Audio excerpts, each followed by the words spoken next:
కేంద్ర బలగాలు ప్రభుత్వం దలుచుకుంటే ఏదైనా చేస్తూ వాళ్ళు అత్యాధునిక ఆయుధాలను పట్టుకొని అక్కడ అబూజ్మట్ అడవుల్లో కావచ్చు, ఛత్తీస్గఢ్ అడవుల్లో కావచ్చు దాడులు చేస్తున్నారని చెప్పి ప్రజా సంఘాలు మాట్లాడుతున్నాయి, పరోకుల నేతలు కూడా మాట్లాడుతున్నారు. ఒక అడుగు వెనక్కి తగ్గి మావోయిస్టులు ప్రజా జీవితంలోకి వచ్చి ఎందుకు సరెండర్ కాలేకపోతున్నారని ఇంకొక పార్ట్ మెంబర్స్ వాళ్ళు మాట్లాడుతున్నారు. అట్లాంటి అవకాశాలు ఉన్నాయా, లొంగిపోయే అవకాశాలు? ఇప్పుడు అంటే వీళ్ళకి భయపడి కేంద్ర బలగాలకు భయపడి శాంతి చర్చలు అనేటి దాన్ని వినియోగించుకొని కేంద్ర ప్రభుత్వం ఆలోచించవచ్చు కదా. శాంతి చర్చలు కాల్పుల విరమణ ప్రకటించి శాంతి చర్చలు చేయడం ద్వారా అదే విషయం మాట్లాడొచ్చు కదా కేంద్ర ప్రభుత్వం. ఆ విషయం మాట్లాడితే వాళ్ళు ఆ సమాధానం ఇస్తారు కదా. ఆ సమాధానం ఇవ్వకుండా సరెండర్ కావాలంటే ఎట్లయితారు, ఏ రకంగా అవుతారు? లాజికల్గా కూడా ఎవరు ఎట్లయితారు, ఎవరు సరెండర్ అంటే ఇప్పుడు పార్టీ అది వేల సంఖ్యలు ఉందా, ఎంత సంఖ్యలు ఉందో మనకు తెలియదు. అది ఉన్నదైతే 16 రాష్ట్రాలు ఉన్నది కదా. ఛత్తీస్గఢ్లో ఎక్కువ ఉండొచ్చు, కానీ ఇతర రాష్ట్రాల్లో కూడా ఉన్నది కదా. ఒరిస్సాలో ఉంది, బీహార్లో ఉంది, మహారాష్ట్ర ఉంది, జార్ఖండ్లో ఉంది, మధ్యప్రదేశ్లో ఉంది, ఇంకా ఈ ఆంధ్రప్రదేశ్లో కూడా ఏఓబీలో కూడా ఉన్నది కదా, తెలంగాణలో ఉంది. కాబట్టి ఇవన్నీ రాష్ట్రాలు ఉన్న వాళ్ళు ఎట్లా లొంగిపోతారు? వాళ్ళు లొంగిపోతారా? వాళ్ళు ఏం చేస్తారు? వాళ్ళ డిమాండ్లు ఏంటి? వాళ్ళ ఆలోచన ఏదైతుందో అంటే అదొక పార్టీ కదా. ఆ పార్టీ అనేది ఏదైతుందో పార్టీ అది ఒక చర్చలకు పిలిచినప్పుడు ఆ చర్చల లోపల ఆ విషయాలు చర్చించినప్పుడు దాంట్లో అది జరగవచ్చు కదా. వాళ్ళు ఇప్పుడు జనజీవన శ్రమతో రావాలి. వాళ్ళు ఆల్రెడీ ప్రకటించారు కదా. వాళ్ళు ఆల్రెడీ ఏం ప్రకటించారు? మావోయిస్టు పార్టీ మేము ఆయుధ విసర్జన అనేది ఏదైతే గవర్నమెంట్ అంటుందో అవును మేము చర్చిస్తాం, చర్చలకు పిలవండి, చర్చల సందర్భంగా ఎజెండాలో కూడా అదొక అంశం పెట్టండి, చర్చిద్దామని చెప్పారు. వాళ్ళు చాలా స్పష్టంగా చెప్పారు. బసవరాజు యొక్క డైరెక్షన్లో, కేంద్ర సెక్రటరీ అయిన బసవరాజు డైరెక్షన్లో రూపేష్ మాట్లాడండి స్పష్టంగా. ఇంకా వేరే రూపేష్ వ్యక్తిగత అభిప్రాయం కాదు అది. ఒక ఛత్తీస్గఢ్ డీకే రాష్ట్ర నాయకుడు. తర్వాత మరొక సిసి మెంబర్ అభయ్ అంటే ఈ బసవరాజు చనిపోయటానికంటే కొద్ది ముందు చాలా స్పష్టంగా ఏం చెప్పిండంటే జనజీవన శ్రమంతో మీరు ఏదైతే అంటుండ్రో అవును మేము చర్చిస్తాం, మా కేంద్ర కమిటీ చర్చించాలి కదా, ఒక్కరు నిర్ణయించుకోలేం కదా. కనీసం ఏంటంటే దాని యొక్క కేంద్ర కమిటీ ఒక కోరు అంటే నిర్ణయించుకొని మాట్లాడాల్సి ఉంటుంది. కాబట్టి కనీసం ఏంటంటే ఆ టైం ఇవ్వాలి కదా. అంటే టైం ఇవ్వాలనంటే ఇప్పుడు ఎందుకు టైం ఇవ్వాలనంటే వాళ్ళు ఎక్కడన్నారు? ఇప్పుడు బీహార్లో వాళ్ళు ఉంటారు, మహారాష్ట్రలో ఉంటారు, ఒరిస్సాలో ఉంటారు, జార్ఖండ్లో ఉంటారు, డీకేలు ఉంటారు, ఎక్కడెక్కడ ఉంటారు కదా. మరి కేంద్ర కమిటీలు కలుసుకోవాలి కదా. నిర్ణయం చేసుకోకుండా ఒక బసవరాజో ఒక అభయో వాళ్ళు ప్రకటించలేరు కదా, వ్యక్తులు వాళ్ళు ప్రకటించలేరు. కాబట్టి వాళ్ళు ఏం కోరినరు? కనీసం మాకు కొంత టైం ఇవ్వండి.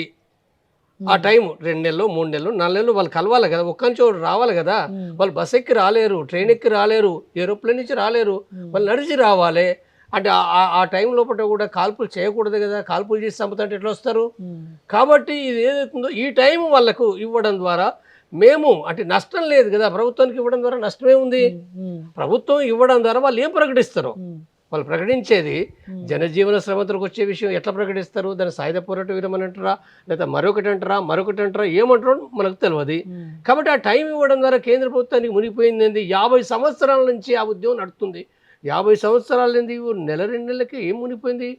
అంత ప్రజలంతా కోరుతున్నారు కదా. మెజారిటీ అంటే సాధారణంగా అంటే ప్రజలంటే ఎవరు చెప్పినారు? ఇక్కడ ఏమైనా ఓటింగ్ ఉందా, రెఫరెండింగ్ ఉందంటే సాధారణ ప్రజల యొక్క మూడుని అర్థం చేసుకోవాలి ప్రభుత్వం. ప్రతి సందర్భం ఓటింగ్ జరగదు, రెఫరెండం జరగదు.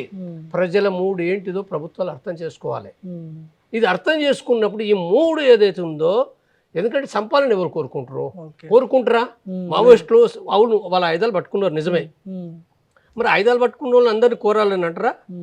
చంపాలని అంటారా? చంపాలంటే మరి ఆయుధాలు పట్టుకున్న వాళ్ళు కూడా చాలా మంది ఉన్నారు. ఇప్పుడు నిన్నగాక మొన్న అస్సాం ముఖ్యమంత్రి, బీజేపీ ముఖ్యమంత్రి మరి అస్సాం ప్రజలకు ఆయుధాలు ఇవ్వాలి బంగ్లాదేశ్కి వ్యతిరేకంగా చెప్పి మాట్లాడండి, ఏమనుకోవాలి? లేదా బీహార్లో, జార్ఖండ్లో, రాయలసీమలో కూడా అనేక మంది ప్రైవేట్గా ఆయుధాలు పట్టుకున్నారు కదా. వాళ్ళందరినీ చంపేస్తారా? మరి ఎందుకు చంపేయలేదు?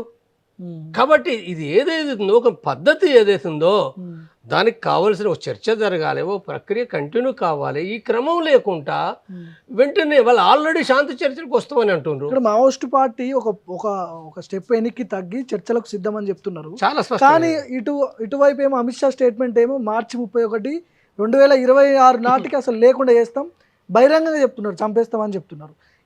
ఎప్పుడు పులి స్టాప్ పడుతుంది? పంచాయతీ ఎప్పుడు అయిపోతుంది? ఎప్పుడైతుంది అని అంటే ఇప్పుడు అమిత్ షా చెప్పవచ్చు, ఇంకోరు చెప్పవచ్చు. అంటే మనుషులతోటి కదా నువ్వు చేసే యుద్ధము. మనుషులు అంటే వాళ్ళ కాడ కూడా ఆయుధాలు ఉన్నాయి, వాళ్ళ కాడ కూడా ప్రతివ్యూహాలు ఉన్నాయి, గుర్తుపెట్టుకోవాలి మనం. వాళ్ళు 50 ఏళ్ళ నుంచి యుద్ధం చేస్తున్నారు, నిన్న మొన్న చేసేటోళ్ళు కాదు వాళ్ళు. నువ్వు చంపుతానంటే వాళ్ళు రక్షణ పొందుతారు, జాగ్రత్తగా ఉంటారు, మళ్ళీ ప్రతిదాడి చేస్తారు. వాళ్ళ గెరిలా యుద్ధం అని వాళ్ళే చెప్పుకుంటారు. గెరిలా యుద్ధం అంటే అర్థం ఏంది? రహస్యంగా ఉండాలి, వేగంగా వెళ్ళిపోవాలి, వాళ్ళకి అవకాశం ఉన్నప్పుడే దెబ్బ కొట్టాలి, అవకాశం లేనప్పుడు వాళ్ళు జాగ్రత్తగా ఉండాలి. ఎన్నో ఉన్నాయి గెరిలా యుద్ధ సూత్రాలు. కాబట్టి వాళ్ళు ఎక్కడికి పోతారు, ఏ రకంగా ఉంటారు, నష్టాలు జరగవచ్చు.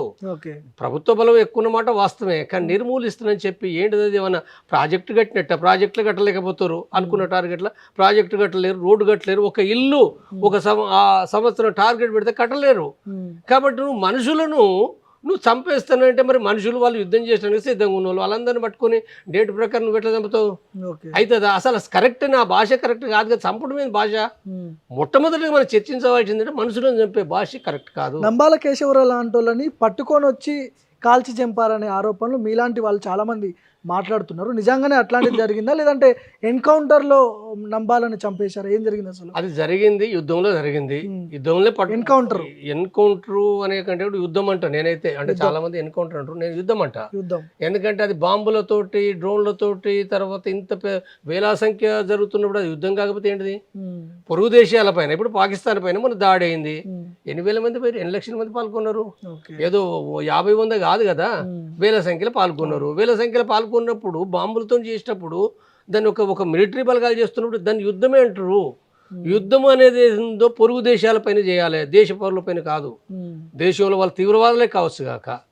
కాబట్టి అవి వాటికి ఎన్కౌంటర్ అనేది అర్థం వేరే. ఎన్కౌంటర్ అనేది ఏందో నిన్ను పట్టుకోవడానికి వస్తారు, నీ కాడ ఆయుధం ఉంటే నేను పట్టుకోవడానికి వస్తారు. ఆ సందర్భంగా నువ్వు కూడా కాల్పులు చేస్తే అప్పుడు నేను పట్టుకొని వచ్చేటప్పుడు, నేను పోలీసు కాబట్టి నేను వచ్చినప్పుడు ఏం చేయాల్సి వస్తుంది? నువ్వు కాలుస్తే నేను కాల్చాల్సి వస్తుంది, తిరిగి గాయపడితే మళ్ళీ ట్రీట్మెంట్ చేయాల్సి వస్తుంది, తిరిగి ఇవన్నీ ఉంటావు, పద్ధతి ఉంటుంది కదా. ఎన్కౌంటర్ అంటే అర్థం వేరు కదా. ఇప్పుడు ఎన్కౌంటర్ పోయి యుద్ధం జరుగుతుంది అనుకున్నప్పుడు పూర్తిగా అందరినీ అసలు నిమిషాల లోపల, అర్ధగంట గంట లోపల కంప్లీట్ చేసేస్తుంది కదా మొత్తంగా, వేలాది మంది బలగాలు దాడి చేస్తూ. కాబట్టి ఇది ఏదైతుందో ఇది మంచిది కాదు. సుధాకర్ లాంటి వాళ్ళని కూడా ఆయనకి హెల్త్ బాగాలేక ఒక గిరిజన ప్రాంతంలో ఆయన సేద తీరుతుంటే ఆయన పట్టుకొచ్చి చంపేశారని చెప్పి అంటున్నారు. అట్లనే జరిగిందంటారా?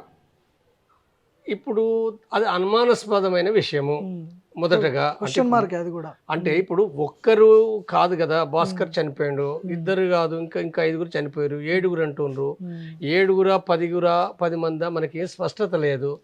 ఒక సంఖ్య ఒక్కరు కనుక అరెస్ట్ అయ్యి లేదా 2 కనుక అయితే మనం అనుమానించవచ్చు కొంత కనీసమైన అవగాహన. అది కూడా అంటే అనుమానించడమే తప్ప ఖచ్చితంగా అవుట్ రైట్ ఇట్లే జరిగిందని ఎవరూ చెప్పలేం. కానీ 7, 10 మంది చనిపోతే ఏమనుకుంటాం? వాళ్ళందరూ సివిల్ లోపల ఆయుధాలు లేకుండా ఉంటారని అనుకోగలుగుతామా? ఆయుధాలతోటే ఉంటారు గెరిల్లాలు. నీకు 7, 5, 10 మంది ఉన్నట్టు ఖచ్చితంగా ఆయుధాలు వాళ్ళు కంపల్సరీ కలిగి ఉంటారు. ఇది ఛత్తీస్గఢ్లో, మళ్ళీ ఛత్తీస్గఢ్లో కూడా ఆయుధాలు లేకుంటే ఎట్లుంటారు? ఏవో కొన్ని వార్తలు వచ్చినాయి, వాళ్ళు హాస్పిటల్కి పోయినరు ఆయుధాలు లేకుండా. హాస్పిటల్కి ఎట్లా పోతారు? అది జరగని ముచ్చట. అది తల కింద పెట్టి కాలు మీద పెట్టిన మావోయిస్టులు 7, 10 మంది ఆయుధాలు లేకుంటే ఎట్టి పరిస్థితులను కూడా ఏ హాస్పిటల్కి పోరు.